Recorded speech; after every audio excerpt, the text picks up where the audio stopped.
It's Jeff Mayhew. It's John Beatty. It's Politics and Parenting, where we talk about politics, but we talk about it differently. John, how you doing today?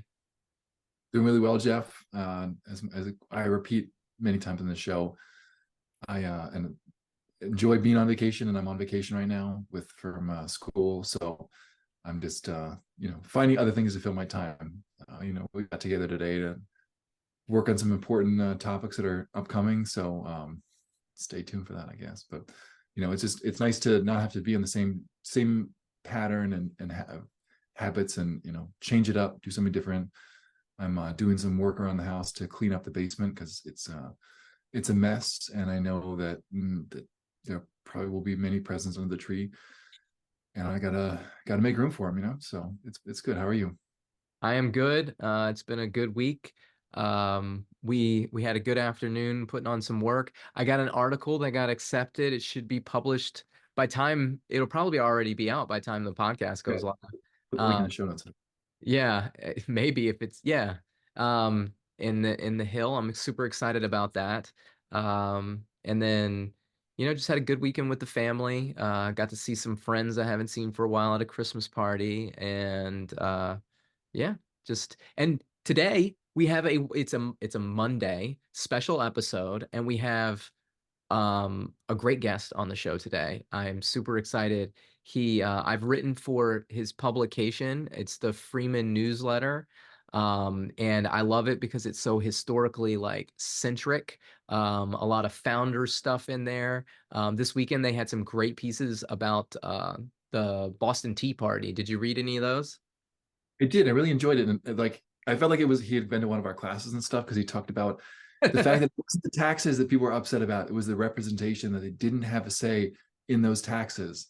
Like we don't talk about that enough. And like for him to talk, for someone independently to have the same ideas, not that came up with them ourselves, but like to people to recognize that was key. So I love the article for that reason. I think it's important to remember, like, it wasn't the taxes per se. It was that no one got a say in where those taxes came from and how they were spent. Yeah.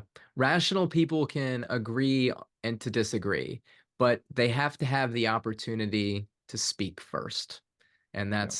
that's the key. All right, we have a very special guest today. I'm very excited to introduce Justin Stapley of Freeman Newsletter. Justin, thank you so much for being on the podcast today. Yeah, great to be here. So we this is our first time meeting kind of in person. This is as in Hmm. person as you get post COVID. Right, yeah. You are. It is also a benefit because you're in Salt Lake, right? Hmm. And I'm all the way here on the East Coast in Virginia, so we're able to have this meeting via Zoom, and it's a great opportunity to get to know you. We've been tweeting back and forth. You've got this great publication, which you've somehow allowed me to write for or with you, and I'm just really excited about it. And I love the history to it. Hmm. I don't know, it's just very different than what else is out there. And I think that you have a lot of really talented guys kind of writing for this thing. Every Hmm. day I feel like I'm learning something. I was talking to somebody today. I was like, when I read, I want to learn something. If I'm not Yeah. learning anything, I don't want to read it. And every time I'm reading something in your newsletter, I feel like I'm learning something. So what got you inspired to start it? So just to give you a little bit of my background, I first went to college in the early 2010s, studying history down at Southern Utah University in Cedar City. And I absolutely loved my history classes. It was mostly focused on American history. And my goal at that time was to be a high school history teacher and coach football. And that's what I was excited about. But then when I got into my education classes, I quickly realized, just with things being the way they are, I wasn't going to be able to teach history the way I wanted to teach history. And I kind of got just, disappointed, burned out, and kind of just took a break from school. And then my dad, he was a 20-year career law enforcement officer. And so that's what I decided to do at the time. I actually was a deputy sheriff here in Salt Lake County for 5 years, from 2015 to about 2020. And but then when 2016 happened, um, with all kind of the political ground shaking from underneath our feet and trying to figure who believes what's going on.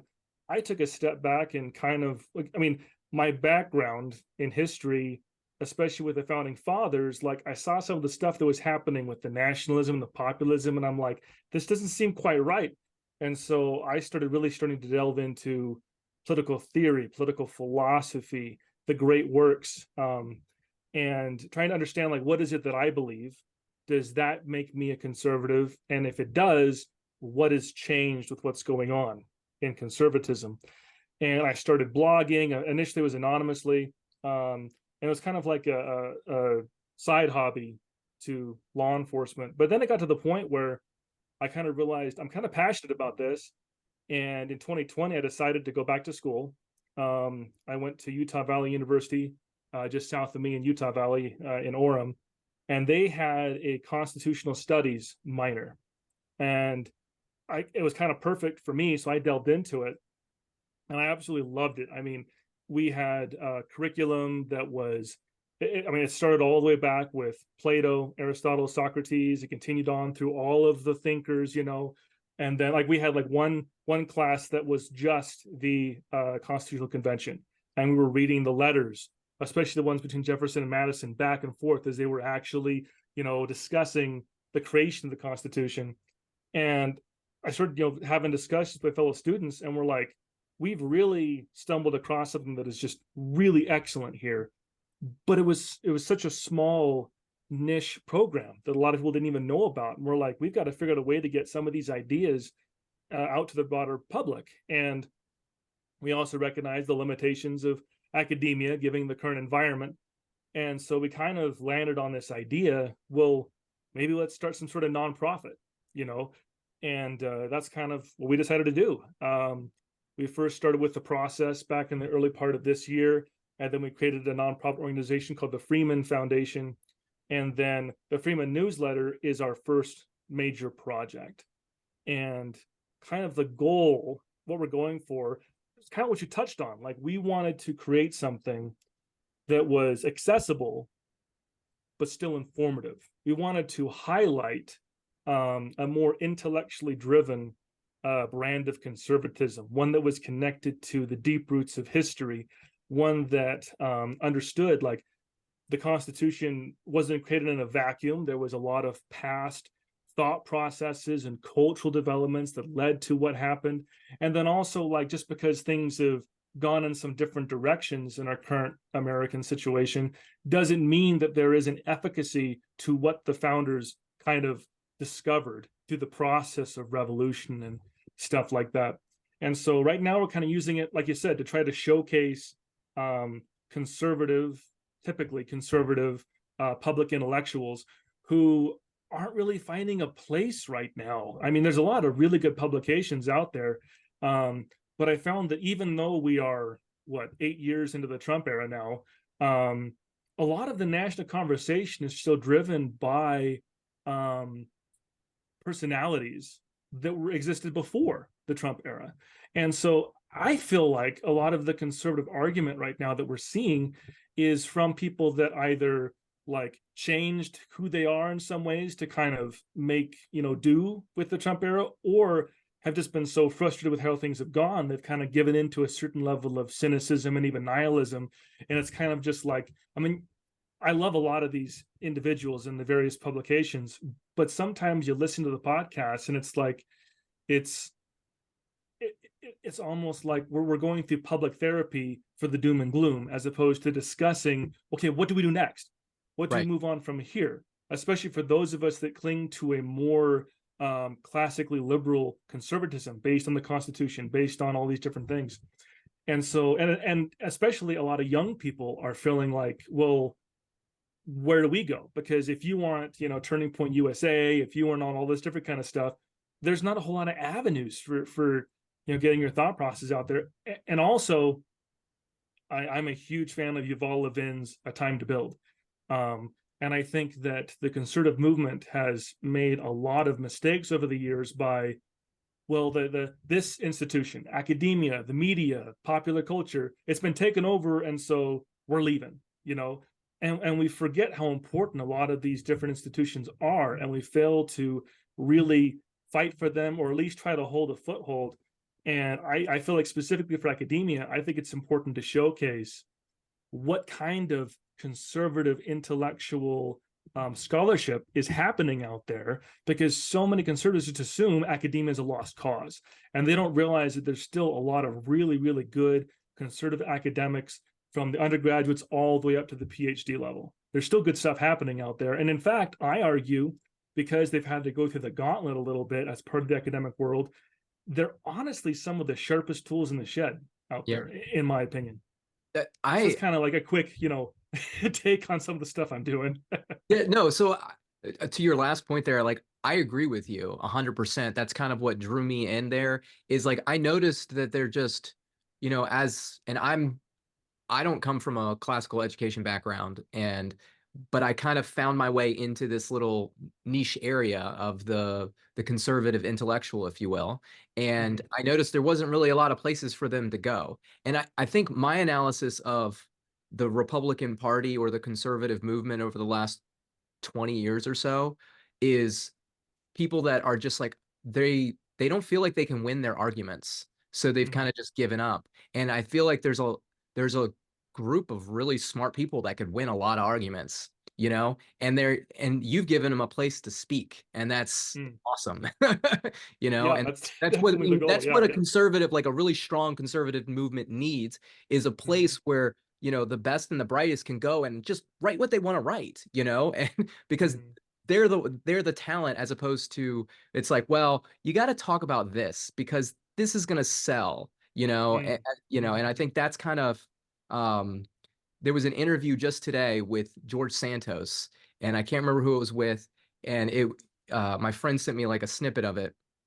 And basically the question is like, are you going to go away? And he was like, no, because you guys can't live without me. You need the content. You invited me here, like, it's like, if they just decided to focus on those young people that you're talking about, as opposed to the corruption and the problems that we have, focus on the solutions.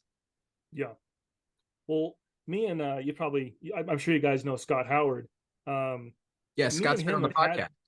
Oh, has he? Perfect. Yeah. Yeah, we've had lots of conversations about this, and kind of where we both kind of came to agreement was that in a lot of ways, we're back to the 1950s again. We're back to where we need people like Buckley, people like Frank Meyer, who can start kind of building things from the bottom up again. And it might be a slow build, and it might be a long-term, effort, but it's kind of where we need to start, because I mean, a lot of people ask, where did this Trump phenomenon come from? And everybody kind of argues like different things. I feel like, there's a lot of different places you could start, and there's always been a certain, populist, paleoconservative, nationalist. There's always been some of that in the conservative movement. But I really think a lot of the present crisis starts in 1992 with the election of Bill Clinton, with Ross Perot kind of coming in and things. And right at the same time, you had Limbaugh show up. Very much a little bit later, you had Fox News. And in a lot of ways, for almost 30 years now, we've had kind of a new generation of conservative gatekeepers who've showed up on the scene, who are more entertainers than they are thinkers. And I'm not saying that Limbaugh wasn't a thinker. I'm not saying that Hannity at times and Glenn Beck especially aren't just totally off basis, but their core is not as thinkers and philosophers or theorists. Their core is that they are entertainers. A lot of these guys started out as in the radio business, regular DJs, and then they kind of just stumbled into being political commentators, and they don't have much of a background with that deep rooted, like the people who initially started the movement, and I just think that this has led people to have a very different idea of what conservatism actually is over the years, because the people that they're following, the people that they think are their gatekeepers, are more the types of, oh, I am their leader, they are my people, I must follow them because I'm their leader, and we see these different pundits and personalities who they can change so dramatically from year to year, because once again, it's more about being there for the entertainment than it is to actually make it a solidly philosophically, intellectually driven project. Now, I'm not saying that intellectuals should just tell everybody else what to believe.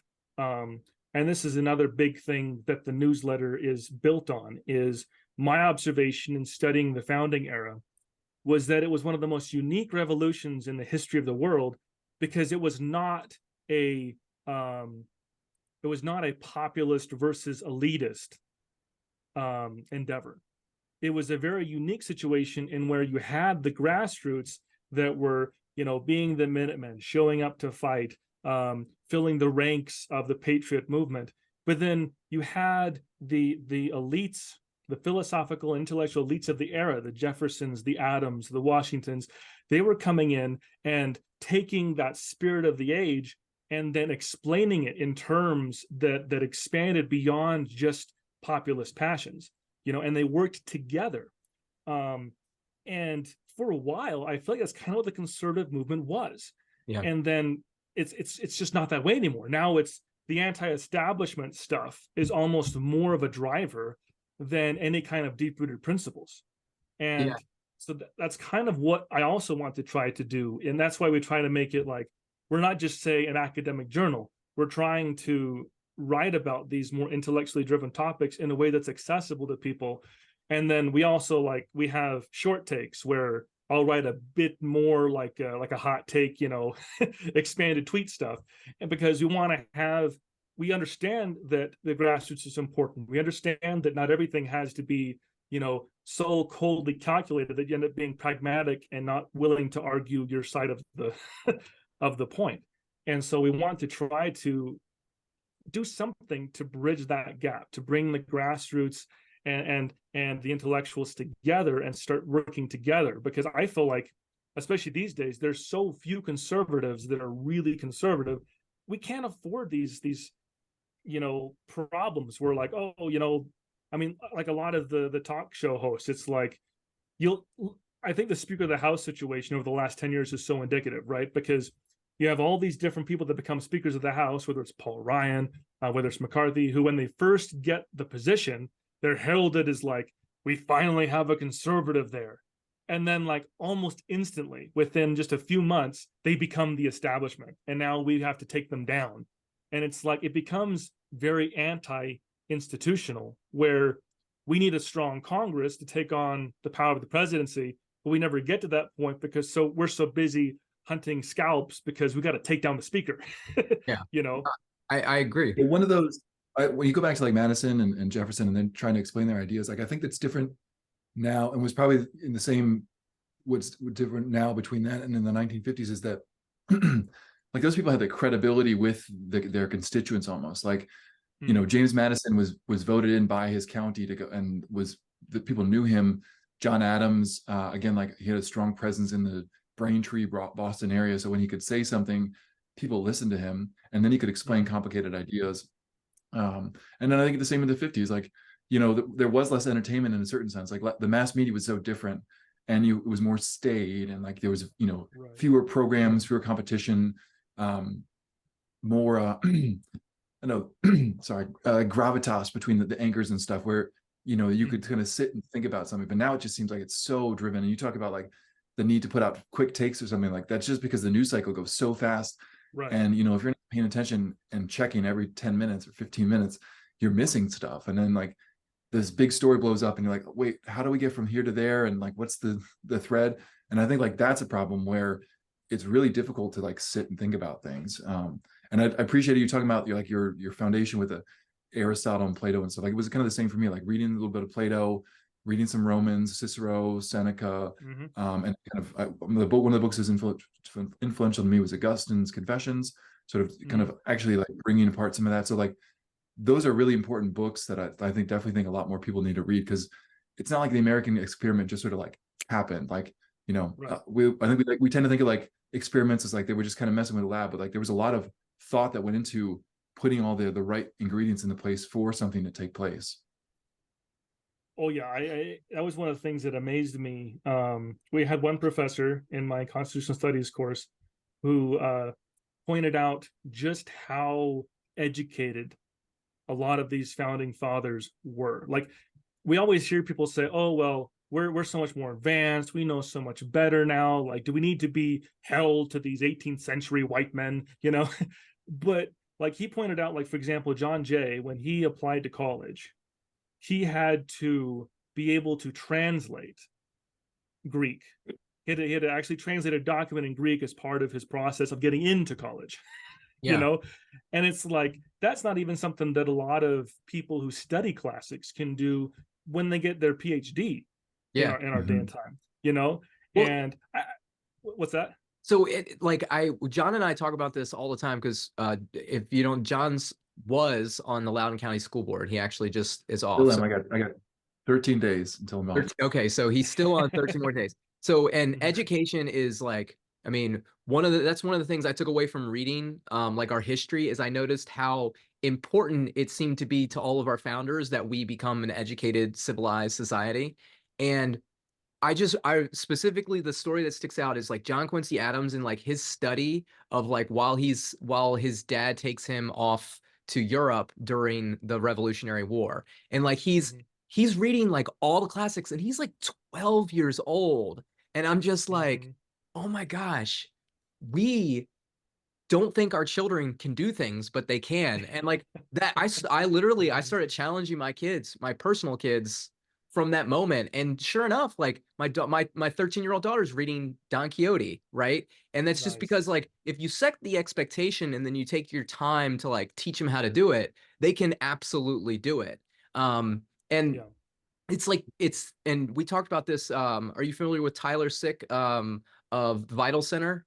He was on the podcast a few weeks A ago. little bit, yeah. Mhm, So he was on the pod a week or two ago, and we talked about the education system and like we need more of like a focused, like classically liberal, like uh plan for kids to get through. And mhm, realistically, like by the time you get to high school, like that should be like your college aid, your college studies. But we mhm, hyper specialize these kids to do basically jobs. You know, we teach them all yeah. these things that they don't really need to know, and we don't teach them any of the foundation stuff, none of the Plato, none of the philosophy, no theology, nothing like that. It's like here's mathematics and science, here's how you build a robot, and here's how you Mhm, take apart an engine. The jobs are going to change over time, but that foundation of like classical education that helps you learn anything new going forward, as opposed to, well, I learned how to build a computer and now I don't have that job anymore because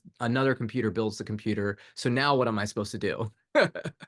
right. Yeah, because that's something I've observed as well. Is over time, our school system has evolved from the focus it was when the founders were talking about education, which was educate responsible citizens. Hmm. It's evolved from that into get kids into college. You know, not that college is a bad thing, but like you said, we're losing out on a lot of these other fundamental things. I mean, it's like, what is the purpose of having free calculus in your junior year of high school, and yet you haven't had, like, say, a rhetoric class to teach you how to engage with people in a responsible manner when you're talking about politics. You know, I mean, look at Facebook. I mean, it's all Facebook and Twitter and all social media is logical fallacies, time and time and time again. And most people don't even have a clue what a logical fallacy is. Like, I was in a local politics chat just the other day because we had some tax increases and there was obviously a lot of debate about that. And I was like, that's the true Scotsman fallacy. And the person's just like, what the heck are you talking about? And I'm like, you're saying that because you've lived here longer than me, that your perspective is more important than mine. And that's the true Scotsman fallacy. And that's not a correct way to go about arguing your point. And they're just like, you're insane. You know? And you said that's an ad hominem, and Yeah, exactly. Yeah, exactly. Ad hominems, and I especially love the Motte and Bailey fallacy, where it's like, well, I didn't say that. What I was trying to say was, you know, That's the old and Fresh Prince of Bel-Air. What I had meant to say. yeah, exactly. And so we send people out from their high school education to be involved in politics, to be engaged in politics, but they don't have the rhetorical skills to do it correctly. They don't have the understanding of the laws to do it in a way that isn't disruptive. I mean, look at all of these blocking the traffic protests. Like, oh, we have a right to protest, and it's like, no, people have freedom of movement. Mhm. And as soon as what you do conflicts with someone else's rights, you now don't get to do that. You know, um, and just because you have the right to protest doesn't mean you get to do it in whatever way you think is necessary. You know, but people don't understand that. I remember I was still in law enforcement when we had the BLM riot in Salt Lake, and we stood there online for hours telling people, at this time you're going to be ordered to disperse, and if you guys don't leave by this time, you will be violating the law, you know. And we kept telling this over and over and over again, you know. And then the time came and we started pushing, and people are like, what are you doing? I have the right to be here, I have this freedom of speech. And we're just like, we've been telling you that you know, time, you know, for the last 3 hours trying to warn you, you know. And people just, they don't understand. And I think a lot of it, like I said, has to do with the fact that education has had some considerable mission creep over the last 60, 70 years. And we're not focused on, like I said, building responsible citizens, whether they go to college or not. If they're going to vote at 18, we should graduate them at 18, ready with all of the rhetorical skills and knowledge to participate responsibly. Yeah, and it more than just the education, just like what we allow or the education system does with its like, I don't know, its behavioral plan. Like Mm-hmm. there's very little discipline. And the teachers, if you talk to teachers and administrators in the school, they'll tell you, I don't really have any power to take care of this kid that's doing something wrong, you know? Mm-hmm. And that's a problem too, because now like you're talking about like we've been telling you for 3 hours that you can't be here. And the moment that you reach this time, you're now in violation of the law and these things will happen. And they go, they believe that they're entitled to it. They don't, because in Yeah. school it didn't matter. Like Mhm. they got in trouble, they did whatever, and they were able to come back tomorrow. No, Yeah. like my daughter had a thing earlier where she found out there was a calm down teacher. So she started misbehaving in class so she could go to the calm down teacher to get out of class. Meanwhile, they didn't notify the parent, me, at all. And it's like, well, I would just tell her not to go, because she knows better than what she's doing. Yeah. Well, it reminds me of another experience I had in law enforcement. I used to have to do shifts at what was called a juvenile receiving center. It was kind of like it was a mixture between like a homeless shelter for youth and a place for foster care kids to wait placement, and then also like a for people whose families were in crisis, the kids who'd come, and then like a low level juvie. It was just kind of kids, all sorts of different kinds of kids got sent here. And we had one kid who had stolen a car, grand theft auto, but because they were 17 years old, and because in Utah we kind of shifted how like the crimes that get you into actual juvie, because it wasn't a crime against a person, he got sent to us as opposed to anywhere else. And then he turned 18 while he was with us, went and stole a car again, ended up in prison. you Oh, know and he's like in shock, like, well, what happened? It's like, well, we one like one day it's a slap on the wrist, the next day it's a felony that gets you in prison. because And so to me, like, he's definitely responsible for his own actions, but at the same time the system failed to teach him the consequences of his actions. And the reason why it was that way is because we're so concerned, like, well, if we institutionalize the kids, if we send them to prison, juvenile detention, those kind of things, then we're going to set them on, the pathway of crime for their whole life. And so, like, a lot of the ideas come from a good place, but we just don't realize we're not teaching kids the consequences that, once they're adults, are going to be pretty serious. and the thing Yeah, is, yeah, you get the problem of not helping people to get out of prison, but so the it's the wrong solution when you don't charge them or something, when in reality you just need to provide more support to help someone get back into society so that they can leave prison paying their penalty, as society has said, and then helping them do something meaningful with their life so that they don't fall back into that same cycle. Like I think like it's just recognizing there's a problem, but then having the wrong solution and not having the humility to kind of see that it's not a good solution, and then it's not helping people, and then it's the same kind of cycle. You're just stuck. Yeah. Because sometimes I take a little bit of a hard view. I feel like in order to establish norms and mores in a society, examples have to be made. Mm-hmm. And it's a difficult thing to consider because we like thinking of each individual person, but like if there aren't those consequences there that are general, consistent, and unmoving in at least certain contexts, then those norms and mores don't get established. It ends up being the other way. The norms and mores are, oh, there are no consequences, and so people are like, well, I can do this. You're going to say something, Jeff?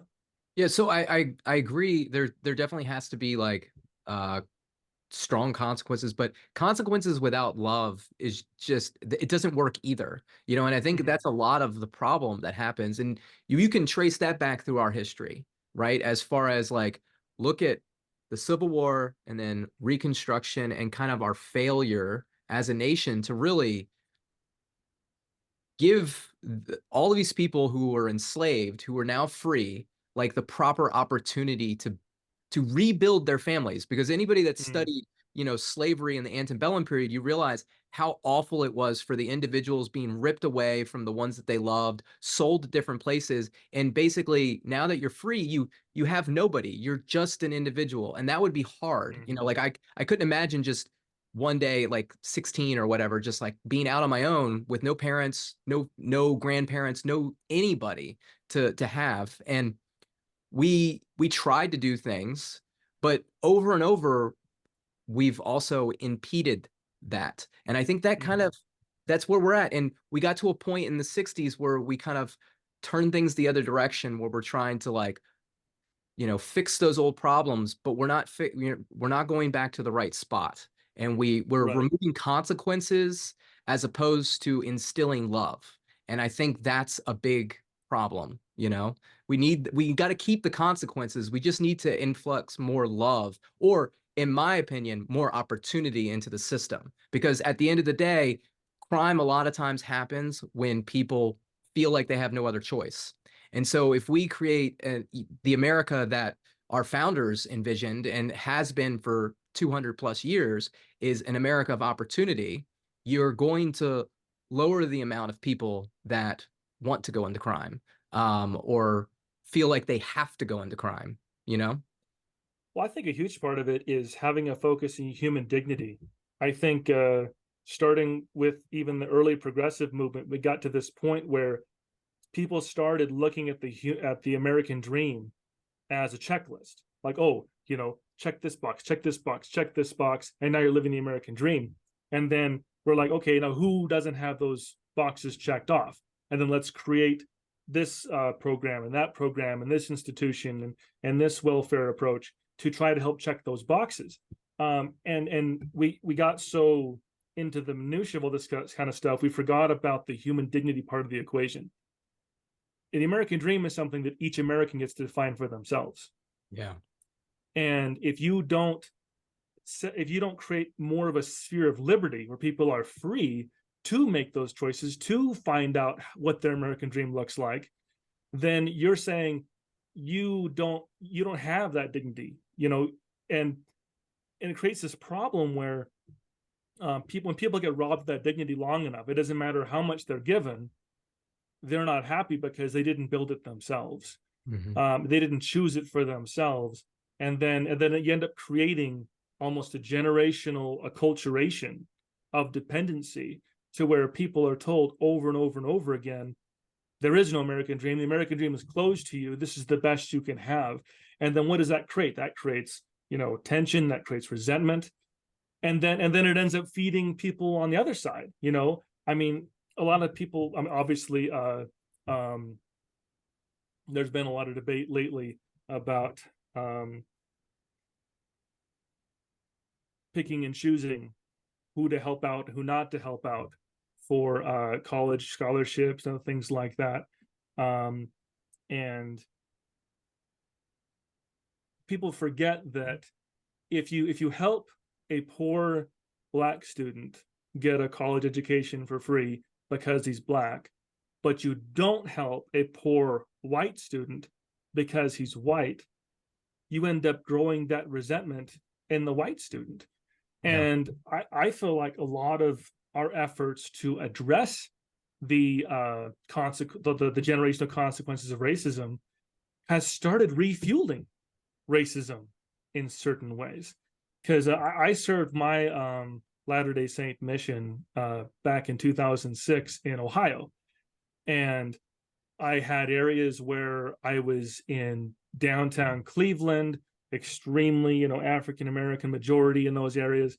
And then I served in other areas that was in the old Rust Belt towns where the factories were gone and everybody was living on welfare there, even though it was majority white, and in the trailer parks. And I saw the same problems in both places where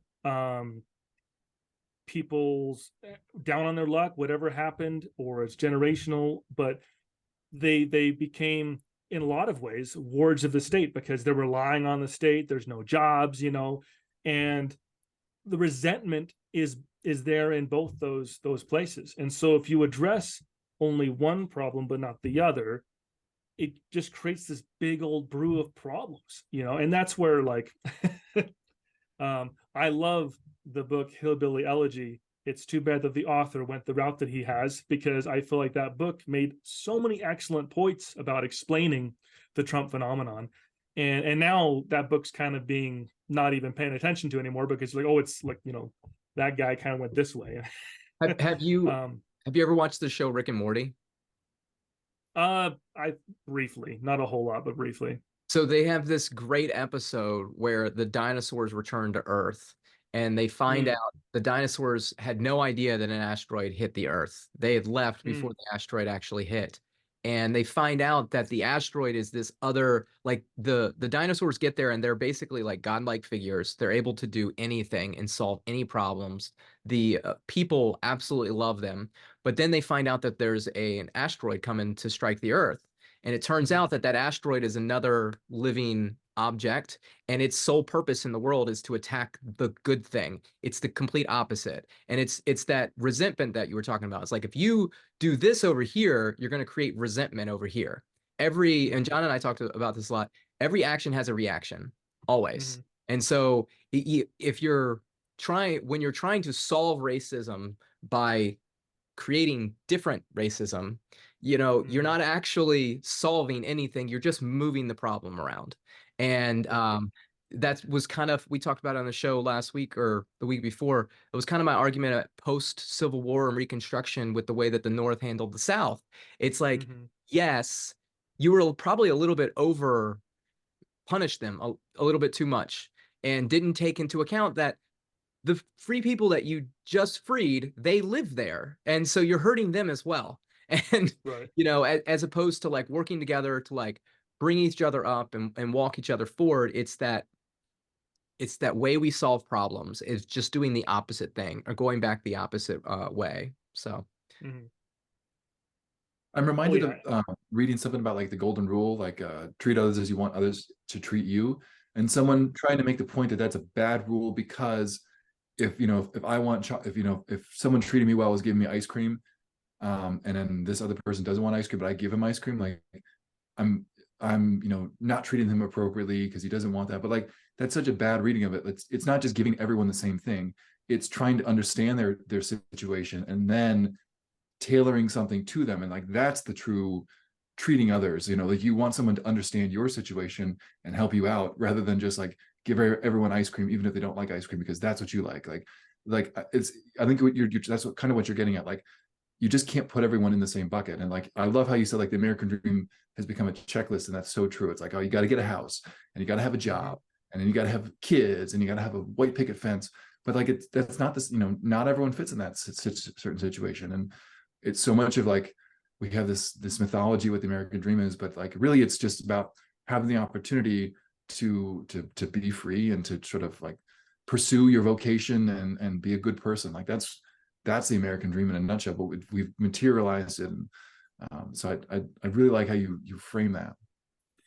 One of the best stories about this true idea of the American dream is some of these quotes from Thomas Edison, where like people ask him like, well, were you really disappointed when you failed 90 something times to make the light bulb? He's like, no, I found that many ways not to make the light bulb.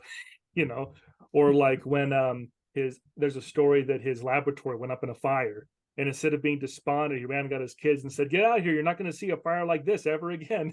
you know and that's part, like, the American dream isn't just about any type of definition of success. It's the freedom to fail, because we learn from failure, we grow from failure, and that's what allows the innovation that really the success of the country is built on. I keep thinking right now about, like, there are so many people that are just so convinced that the answer to climate change is all these alternative energy sources.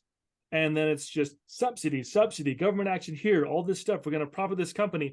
And I'm sitting there going, what if the solution is an innovation that makes our traditional energy sources amazingly efficient? I mean, but because we're drowning the innovation, we could be holding back a solution we could have had 20 years ago. So it's funny that you bring that up. I went to a Christmas party and I ran into somebody who happens to be an expert in energy.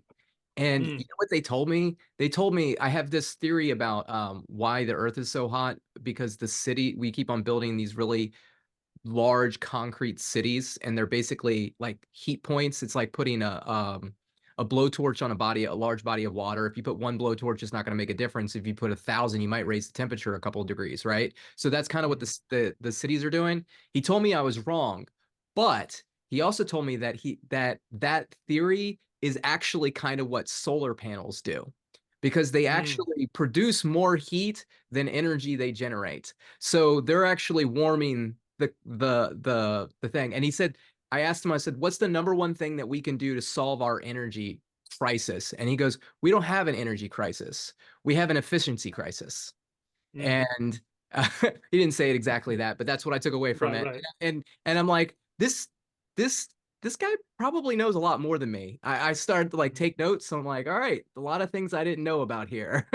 But it's interesting, because that's where we need the innovation. We need the innovation in like actually like dissecting the problem. And I love how you said this, having the freedom to fail, right? And just like try. That's the one thing, the study in the progressive era that I absolutely, or the pre-progressive era, the Gilded Age, Carnegie, Vanderbilt, all the robber barons, and just like this tenacity to fall on their faces and keep going and just build, and innovate. And we've gotten away from that so much.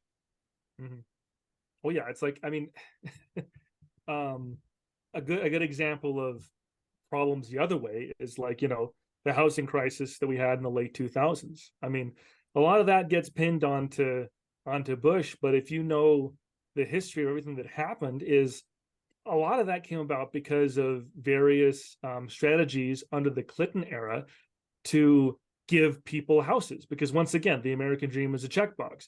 People, they're not living the American dream if they don't have a house, And so how do we get people to be able to afford mortgages, to get mortgages so that they can get a house?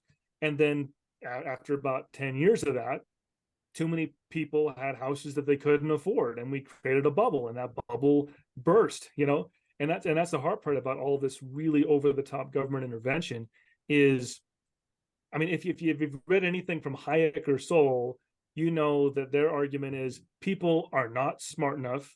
No matter how much knowledge you have, you do not have the wisdom to know how every different choice is going to affect everything. And it's, I have something I call political chaos theory I like to talk about, because it lets me teach people this principle in terms of Jurassic Park, where you think you can control everything, but you can't, and like he talks about life finds a way. I say freedom finds a way. Freedom's going to burst free. People want to have those choices. They want to have control of their own destiny. And the more and more you try to control it, the more and more you set yourself up for a complete collapse of everything you're building. And it's part of what invites chaos. This is actually a big part of the book I've been trying to work on.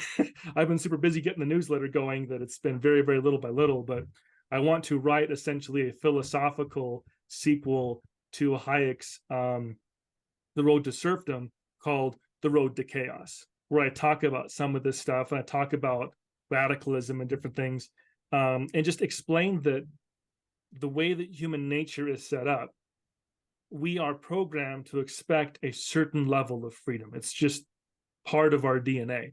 We want to feel like we're in control of our own destiny. And when people don't get that, when people feel like they don't have control, that is the seed of revolt. That is the seed of chaos. And I think it's a big part of, I think January 6th, for example, is a huge example of that, where people grew convinced, whether through probably through a combination of both legitimate and very illegitimate ideas in their head, they became convinced that the control I had over my country was taken from me. And once people are convinced of that, the things they're capable of is astonishing, and the same kind of thing with the Civil War, whether it was true or not. Once Lincoln was elected without a single Southern state voting for them, that was the seed of the rebellion, is that we no longer have control. And that's what actually fueled it. And a lot of times the ideas that people use to legitimize these revolts or rebellions, those kind of come afterwards. It's almost post hoc. The root is we have no control. So now how do we justify what we want to do because we have no control? Yeah. I want to we're getting kind of towards our end here. I have to go to bed at some point, but I have a few, like, we did this with brands where it was like kind of like fast, kind of like, I'm just curious what you think. And I may have emailed you about this one There's no already. right answers, but there's a lot of wrong answers, so be careful. Yeah, be careful. Here we go. So who's one person you've met on your journey so far that you're like, man, I really glad I met that person. I really admire what they're doing. A lot of it's just the professors that I had at Utah Valley University. Professor Rick Griffin, Professor Andrew Bibby, various other professors there who just they're focused so much in trying to build a niche despite everything. Like, they've been able to create a very small heterodox niche at Utah Valley University, and they've done it in a way that it's not a conservative project per se. They're not banging people on the head with only one view, but they've been able to kind of step outside of the orthodoxy and just created something where you can go and you can really engage in that more Straussian experience. So I'd say those professors who've done really well at Utah Valley University. All right. Do you think that that we need more constitutional amendments? I think some could definitely be helpful. I know. You and I have exchanged a few emails about that. I don't know if you had a chance to read over that document I sent you, but you can tell I've put a lot of thought into this idea. However, I come from a very unique perspective in that if there are amendments that we want to introduce, I want to introduce amendments that tweak the system so that we can reassert and renew what kind of that founding idea was about what the Constitution should look like. For example, one I'll just bring up is I know that Jeff, you especially, I don't know if you are, John, as well, but you guys are really interested in expanding the House. I am almost more interested in expanding the Senate. And I'll tell you why. The states, because of making the senators popularly elected, the states have essentially lost their voice in the federal government. And that's one of the big reasons, in my opinion, why gerrymandering has become such a thing. Because if you think about it, that is the only way that state legislatures can do anything to move the ball in any direction when it comes to the federal government. That is essentially their sole power now when it comes to influencing the federal government. Now, I'm realistic. I understand that the cat's kind of out of the bag when it comes to popularly electing senators. If you try to pass an amendment that takes that away and gives it back to the legislatures, obviously the people are going to, they're not going to go for that. See, And I so, disagree with you. I think they well, would. yeah. I think that's one of the things that I think we should propose. So one of mine would be expanding the House, but in that bill, it would be, or in a different bill, I'm not sure yet, but we need to give states power back. Like we have to give them power. And I actually, how many people would you expand it to? Like, as far as, like, you said, expand the Senate. I actually think that we need an additional senator as well, just for the massive amount of workload, for the massive amount of people that are on the planet, and compared to the amount of people that were on the planet when we, founded our government. How many members would you give? So preferentially, I would double it. I would go to 200, but I'd settle for 150. And my kind of plan, I guess you could say it's a compromise in case your idea doesn't work. My idea is to keep the 2 current senators who are elected by the people, and then introduce additional senators, whether 1 or 2, who are then selected by the legislature, so that you can reintroduce the state's voice without making the people feel like they've lost their voice. See, I feel like if you expand the House and you actually give people a voice, then they won't need the senator's voice. And the senators can go back to doing the state's job, representing the states, because that's the biggest problem we have, is we have these bodies that have these very distinct, like, responsibilities, and none of them function in the responsibilities that they are. Like, the House is kind of like, corporations have a lot of say over that because of the elections. The Senate, it's like the people as opposed to the state. And then the executive, who just kind of does everything. It's like a king. And depending on if the king is on your side or the other guy's side, you feel like he's a tyrant, or he's a hero or a savior, and so that's, it's a big reason why we're all doing this. People of the state that elect. I mean, I am also sympathetic to reintroducing the legislature to pick the senators, but you'd have to think like that same people that pick the legislature is picking the senator in a certain. So it's not like the senator is completely oblivious to what's going on in the state. And I think the best example of that was Manchin. Was it last year, 2 years ago, where he basically killed the Build Back Better plan because it was going to be so detrimental to West Virginia. So he bucked party leadership. He supported what he thought was important for West Virginia. So I wouldn't say it's we've lost it all. Like, I think there's still that. Yeah. I totally agree. I mean, we can always be thankful that there are virtuous men in government, but we can never guarantee that they're going to be virtuous. And that's why Madison tried to create a series of incentive. Like, what are the incentives that are involved within the system of government to make sure that if you have non-virtuous people in government, they are still incentivized to do things a certain way.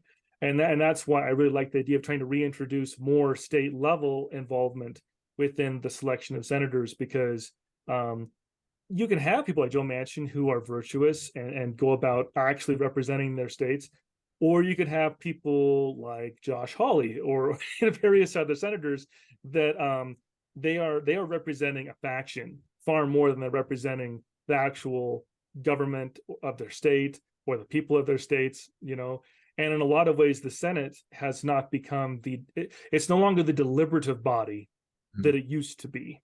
And that's one of the things that I'm interested in trying. How do we find ways to reintroduce the deliberative processes of government? Because right now, like you said, depending on which side of the coin you are, you either view the president as an enlightened despot or as an unenlightened despot. And everybody expects Congress to essentially either do what the president wants them to do or to stand in the way of what the president wants them to do. And the president has become the focal point of almost all of our politics. I think you would fix the Senate if you got rid of the silent filibuster. Like, if you went back to having to actually defend what you were going to say, not that you have to speak all the time because they can close the session stuff, but I think that would do a lot to bring back debate, because it's just so easy now. You file a little piece of paper and then you get to sit on it and you get to be a hero, but you don't actually do anything other than like obstruct things. And then you're not actually convincing people about this. And so then again, like you've stolen power from people, and then they get upset. And like you saw with the Tommy Tuberville sort of blocking all the military appointments. So I'm very sympathetic to the pro-life issue and what he's trying to do to say like we need to have a debate about this for the Defense Department, but he's not having a debate about it. He's just sort of Right. sitting on it, and then he sits on it for too long, and then people revolt against him, and then he loses his credibility, and he loses the whole argument about that. So in the end, he actually did a disservice to this, because then it just seems like it's one crotchety guy rather than 50 or 60 people that are pro-life and can say like, yeah, we should, the Department of Defense should not be funding abortions. And like, I think like, I would say like that would probably fix more the Senate than some, but there's a lot of different ideas, and I think they're all in service of making it better. Well, and of course, before we can even get to a point where we can pass any kind of constitutional amendment, you got to have enough people in there to consider it. And that's why I really like it's an idea that's been tossed about by various people, is we essentially need a Federalist Society like organization who focuses on reviving the legislative branch, because we need to get people who are even convinced that this kind of stuff is even possible or even needs to be looked at. How do we, because Congress is supposed to be the first among equals when it comes to the Federalist system, not the president. I mean, I despise the annual address, the State of the Union address, because it just, I can just see so many of the founders just feel like what an obsequious display of non-Republican ideals and principles to have the president come to the Congress, give them a list of demands. Congress gets up and claps every 5 minutes. Yep. It's disgusting. It is. And I never really thought that until I started reading history, and I got to Thomas Jefferson, and I started to like, and I watched the State of the Union, and I go, wow, this is not what I think they thought it was supposed to be. It's just that whole idea of like, he's standing up at a podium, he's looking down at the people. Remember, those representatives, they're us. That's our voice. Mm-hmm. He's looking down at us, and he's telling, in a lot of circumstances, depending on what party you are, he's dictating to you what he's going to do, and you're expected to clap, and no, that's a great point. Yeah, that's why, I mean, Washington did do an actual address, but it was more like a, here's how things are going, here's what's been going on. It was more of an actual report. But I think Jefferson wisely was like, I'm going to send you guys a letter. And then that's the way it was for a long time. I'm trying to think, was it Roosevelt? Theodore Roosevelt, was he the first to go back to an actual address? I can't remember if it was him or if it was Wilson off the top of my head. But like for a long time, it was just a letter that was sent every year. It sounds like something Teddy would do, but if Teddy didn't do it, it's definitely something Wilson would have done. Yeah. I know Wilson was doing it. I just don't remember if he started it or if it was good old Teddy. If there's any figure in American political history that I just like, there's things about him I love and things about him I do not like at all, is Theodore Roosevelt. Oh yeah. So what do you? I mean, I kind of feel that way about him. Overall, I think I like him more than I don't like. I think he's like, you got to judge everybody in the sphere that they lived in, and try not to apply too much of our modern day. But I feel like he was pretty solid. What do you not? What is something that you're hesitant on him for? Well, I feel like he is probably most responsible for creating the modern presidency and for like making it a bit more the focal point of American politics. And I also don't like his empire building. I feel like America up until that point, I mean, there was the Manifest Destiny part, but that's a bit more of a complicated situation. He was the first president who said, we're going to defeat the Spanish and then keep the Philippines as an imperial, providence and different things like that. And he really thought like, I want to build an empire so that we can be equivalent to the other empires, which I just don't much care for that. And then like, I mean, he was very martially oriented with his views. Like he was one of those guys that was like, war is good because it builds strong men and different things like that. I'm just like, At the same time, he kind of like was a man, like he'd say things, but they hold up to it. I mean, he's the guy that got shot and finished his speech before he went to the hospital, you know. Yeah.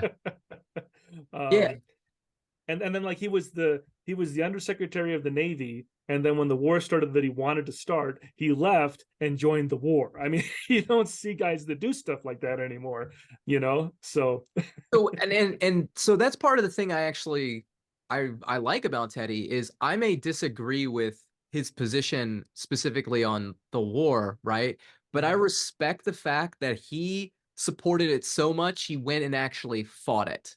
Because mhm, like there's no like he really believes in it. He's putting his life on the line, you know? right.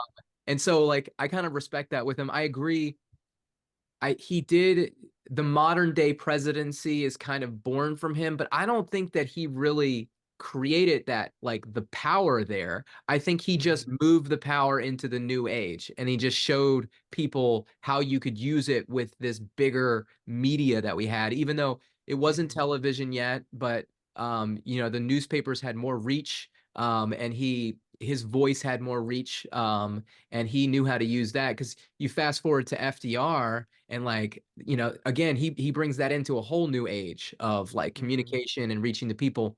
But I think every president does that in their own way to expand their power and to Oh grow. yeah. It's just the technology that changes along the way. Some do it better than others, or some wield the power better. And I think that's where Teddy sets himself apart is he was such an eloquent speaker. He was able to wield that power more effectively than other presidents. Right. And the thing that really kind of like in the broad spectrum of things that frustrates me sometimes about him is I feel like he's where the seed got planted of this idea among a lot of Americans that the president is more representative of the people than Congress because everybody is voting for him. Mm, And to me, that is a total upside down flip from all the theories that went into building the American Republic, because he is an executor of the laws and Congress is more representative because we each are represented by someone who represents us more directly. We are more directly connected to our members of Congress. Therefore, the results of the deliberation out of Congress are supposed to be more representative than a single man who may or may not actually represent the sentiments of the people. And that's kind of where, like in my broad expanse, I get frustrated with kind of, because that's where it kind of starts with his use of the bully pulpit and I'm going to cajole Congress to do the things I want them to do. And then it's kind of gone on until now where, like, you know, Congress plays second fiddle to the president in most people's minds, yeah. very much so. So I agree with all of that, and I think that you're right. But I put a lot of the blame on Congress. Like Mm-hmm. Oh yeah. Congress moved itself second fiddle, and Mm-hmm. that is the biggest problem that we face today with everyday citizens is the fact that everyday citizens look at the president and they go, I need to support this guy or that guy because he's gonna solve my problems. And I go, that guy's not gonna think about you. You need to go Yeah. focus on your congressional rep. Like you need to Mm-hmm. give all the attention that you're giving to Trump, Biden, whoever it is. Give it to your everybody running for office at your federal congressional district, because that's your customer service representative. Like if you're going to go Mm-hmm. to the store and you bought this product and this product doesn't work and you're really frustrated and you go into the store, you're not going to talk to the owner of the store or the CEO. You're going to talk to a representative, and that's going to be your congressional representative. And you want that person to have enough power to solve your problem where he doesn't have to wait to talk to the CEO. And Mm-hmm. we don't we don't do that. We just like, No. oh, I'm gonna yell at the boss. I'm gonna yell at the guy at the top. He'll never hear me because he's on his podium talking down to me. And we're just gonna be in this perpetual cycle where we never get anywhere. Right. And I mean, it's one of the reasons why I always keep telling people, like, register for a party, vote in the primaries, like whichever party it is, because that's a vote in the primary is so much more powerful than a vote in a general election. Like it really is. Mm-hmm. And so many people have taken themselves completely out of the equation. And it's like, well, you say you get frustrated with the people that the parties keep giving you, but then you don't participate in that selection process. And you've probably seen me say this millions of times on Twitter and various writings, but like we got to stop thinking of our parties as country clubs that we just need to, like, I don't like the atmosphere in the clubhouse, so I'm gone. It's like, no, these are actual institutions. They are part of the government processes. And you need to think of them more in terms of Congress or the Supreme Court or the presidency. Just because the people who currently have power you don't like doesn't mean you stop fighting for control or fighting to get your thought processes involved, because they wield real power.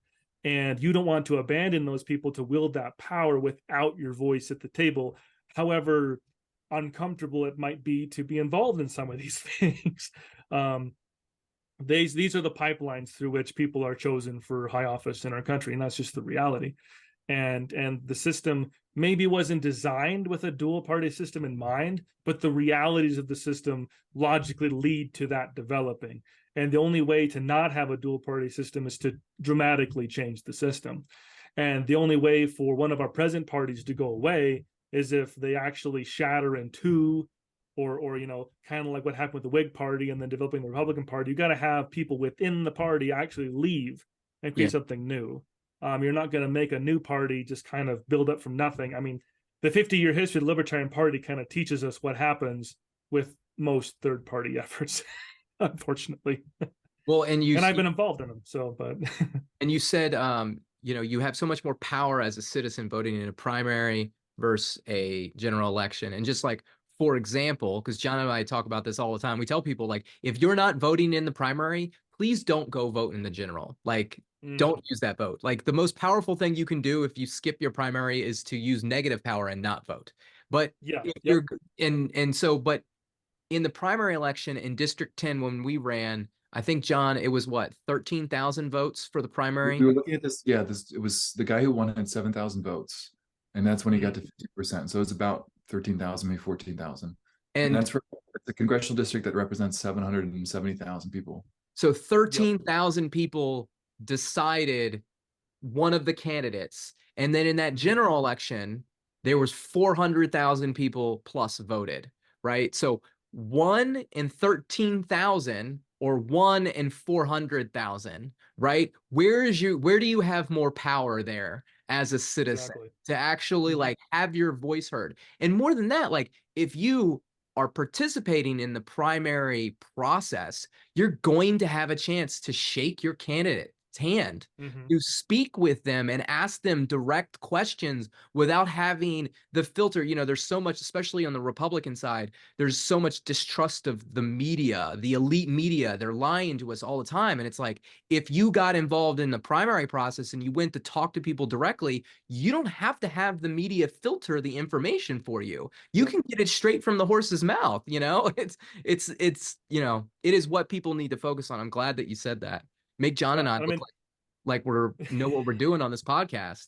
Well, and the funny thing is, unless you're like in a state like mine or like Iowa that has some sort of caucus aspect, like all we're talking about is registering on a piece of paper and then voting on the day of the election. Like, that is the sum total of your involvement in the party necessary to vote in the primary. A lot of people act like you're just covered in dirt by involving yourself in one of the political parties, and well, the people are this way and the people are that way, and it's like, no, like, you can, I mean, to me the beauty of political parties is you can be involved to the extent you are comfortable with.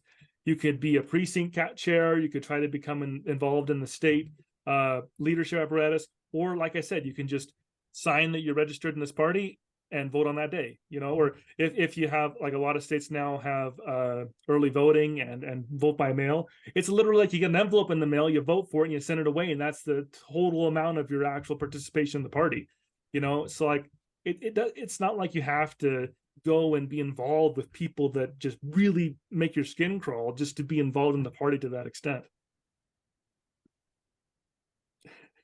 That's what we need. We need more people involved in the primary process. We need more of the people that have left because they felt like they didn't have a place to debate their ideas, to be involved in the process. And they just need to be patient. You know, I think a lot of it is they show up and you say, like, well, they're not going to cover you in dirt. And I actually disagree with you there, because they are absolutely going to cover you in dirt. They're going to spam your email. They're going to spam your text message thread. They're going to say nasty things about the people that live in your community who are running for office, who you've known for a really long period of time and you know isn't true. and then you just have to stay diligent and kind of tune them out, and then Mhm. make your decision, because Right. that's your responsibility as a citizen. Like if you're going to Mhm. sit back and you're going to go, things aren't going well, and I don't like this person, that person, or this person, and it goes, well, what are you doing to make any change?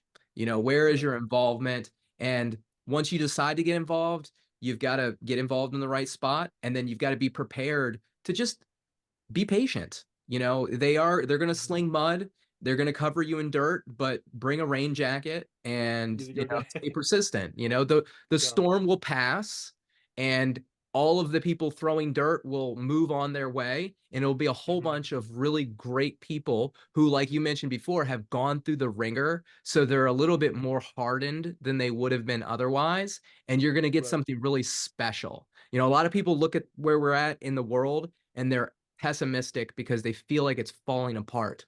I feel like we're on the brink of something special, because we're Oh at yeah. that you, like you mentioned earlier, just people have had barriers, they've had to work harder, and that's made them better at their jobs. And we're going to see the fruits of that labor, I say, in the next, over the next 5 to 10 years. It'll be difficult, but we'll still Yeah. see it.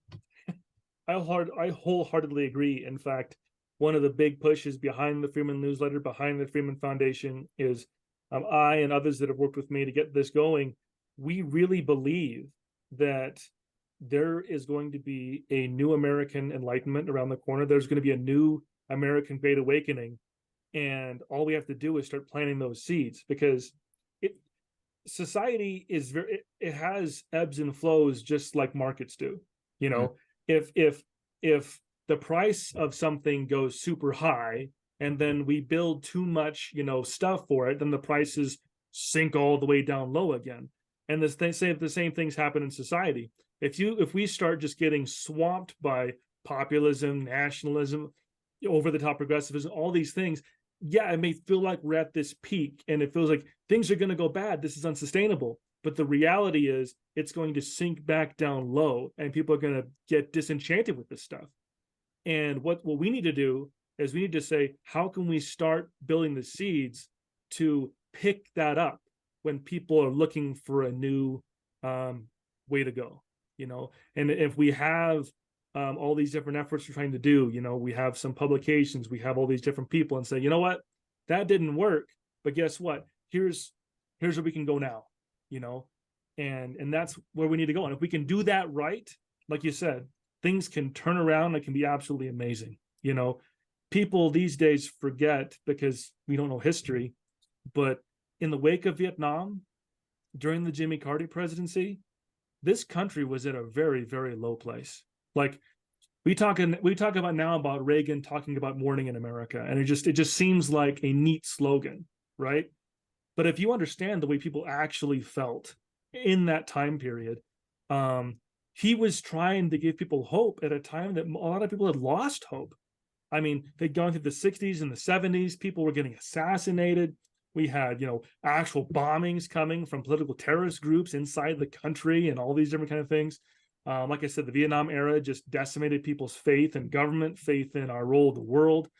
Jimmy Carter's presidency was not good for the economy. Like, people were in a very, very low place. I would argue it was worse than now. People maybe feel worse right now, but it was worse back then than it is now. And in a lot of ways, Reagan turned things around, and not just Reagan himself, but the movement that was prepared to make a case to people. And then when someone like Reagan showed up to kind of give him some of that momentum and bring people a message of hope, saying, America does have better days in its future. And I think that America still does. It's just getting through another one of our difficult times. Absolutely. I agree. We're running out of time though, Justin. All This right, has no been problems. this has This is been great. a fantastic conversation. I could probably go for hours. Oh yeah. I want to show you something real quick since you mentioned it. So this is, can you see that? Oh yep. There you go. Yeah. See, and it's That's where funny it's 'cause at. that your class studied that, and I'm like, that's Mhm. what I do. Yep, I love it.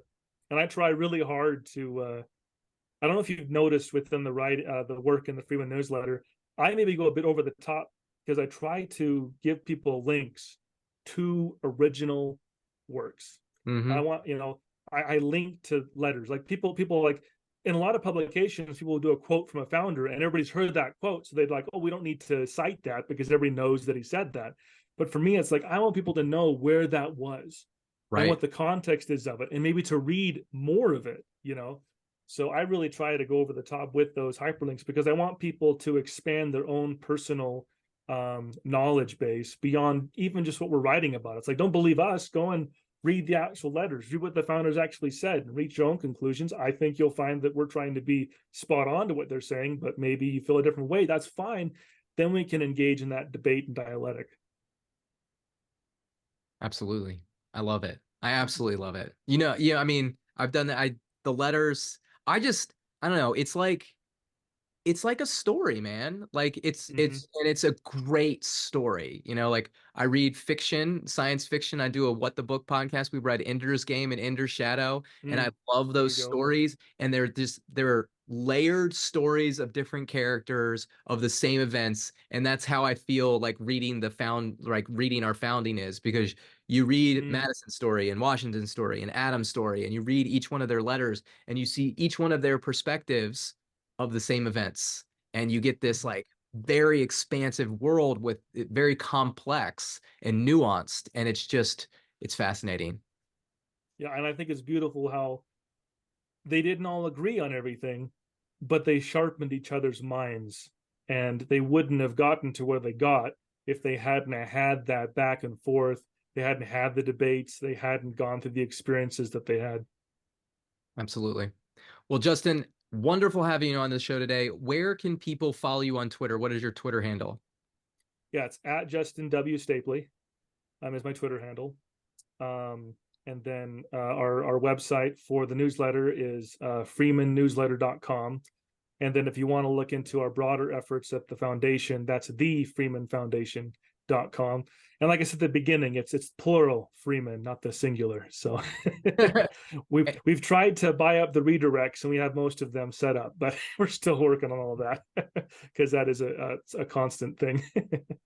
And if you're out there and you haven't subscribed to the website, to the Substack, go subscribe, read, share, like, subscribe, all of those things. Justin, keep up the great work. I really appreciate you coming on the show. Thank you so much for having me. That was a great episode. Thank you so much to Justin Stapley for coming on. It was wonderful. He was talking about his introduction to history, and I just felt like it was the same for me. Learning from the ancients, Plato, Aristotle, Cicero for me, Seneca. I almost wish you had more time. I'm sure we'll have him back on the show to talk more about that. Like, what are those foundations for the American Republic? Because as we mentioned, like we didn't just come out of nothing. We came from somewhere, like in all things, we came from our fathers, and there's a great tradition that we need to talk more about. We all need to learn more about. And I remember, it wasn't something I picked up in grade school or high school. It was actually something I just sort of, the seminar that a colleague of mine was putting on, because he had finished his dissertation and he was trying to workshop this book that he was thinking of doing. So I got a chance to sort of sit through this program and learn so much. And I think like we all could learn from our founding. That's, American history is incredibly important because that's the story of us, but sort of like, what's our lineage? So it's great to hear other people are discovering that as well. So what did you think, Jeff? I had a blast. I could talk all day to him about, government and political theory. I don't meet a lot of people that consider themselves political theorists. I have that I think it's on my Substack. I wrote political theorist, and I totally stole that from him. Like he had it on his, and I saw that and I go, hey, that's what I am. I theorize about politics. Boom, boom. That's what I am. And he was a great guest, lively conversation, thoughtful conversation. Just, yeah, we're going to have him back on the show. That was fantastic. Yeah, without a doubt. And I think that's the best thing about being a political theorist is you don't need a tenure at a fancy university to think about what's wrong with our country and what we could fix. You could just be an average citizen, read a lot, understand the problems, and then just have ideas and debate them. That's the greatness of America right there. So, and with that, we can as everyone, we have these videos on YouTube if you're not listening. So if that's one thing you appreciate, feel free to subscribe, like us, follow us on Substack, where politics and parenting.substack.com. And with that, peace and love. Peace and love.